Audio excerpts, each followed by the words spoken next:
जय माता दी। आप सभी को मेरा नमस्कार। राधे राधे।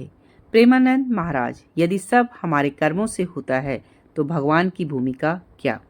एक भक्त ने प्रेमानंद महाराज से पूछा कि यदि इंसान के पास कर्म करने की पूर्ण स्वतंत्रता है तो फिर हम क्यों मानते हैं कि हर चीज भगवान की इच्छा और कृपा से होती है। चलिए जानते हैं कि इस सवाल का प्रेमानंद महाराज जी ने क्या जवाब दिया। पाप और पुण्य दो भाग बने हैं।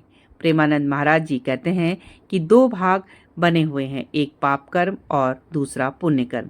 वो कहते हैं कि पति से संभोग पाप नहीं है, धर्म है, पर पति से भोग करो पाप है। जवान मिली है, अच्छा भोजन पाओ, निष्पाप है। मांस मछली खाओ तो पाप है। उन्होंने कहा कि जगत को दो डिपार्टमेंट कर दिए हैं तो उसके हिसाब से हमें चलना होगा। ऐसा थोड़ी कि हम कर्म करने में स्वतंत्र हैं, जो चाहे वो कर सकते हैं। शरीर भी नहीं है स्वतंत्र। वो कहते हैं कि आप अपने शरीर को भी स्वतंत्र नहीं रख सकती हैं। अपने शरीर की हत्या करना चाहें तो अभी रिपोर्ट कर दें तो आपको दंड मिलेगा, क्योंकि वो सरकारी वस्तु है। हम अच्छे को स्वीकार करने के लिए इंसान हैं, हम राक्षस नहीं हैं कि बुरे को स्वीकार करने लगें। सर्वोत्तम मनुष्य देह की प्राप्ति।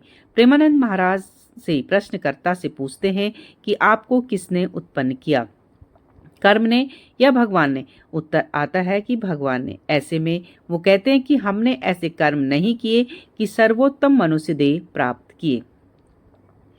भगवान की कृपा। प्रेमानंद महाराज जी कहते हैं कि इसके लिए शास्त्र में आता है कि कब हुक कर करुणा नर देही देत ईस बिन हेतु स्नेही। इसका अर्थ है कि कृपा करके भगवान मनुष्य शरीर देते हैं, अपना उद्धार करो। वो कहते हैं कि संस्कृति के चक्र को रोककर बीच से निकाल लिया और भगवान ने कृपा करके मनुष्य जन्म दिया। अब अपना उद्धार कर लो। आप वृंदावन आए अपने कर्म से नहीं, बल्कि किशोरी जी की कृपा से।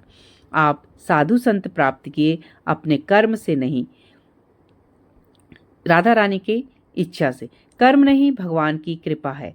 प्रेमानंद महाराज कहते हैं कि ये सब कुछ वो भागवतिक मिल रहा है, ये सब भगवान की कृपा से मिल रहा है। इसमें हमारे कर्म नहीं, इसमें भगवान की कृपा है। अगर आपको हमारा वीडियो अच्छा लगा हो तो प्लीज़ लाइक शेयर सब्सक्राइब।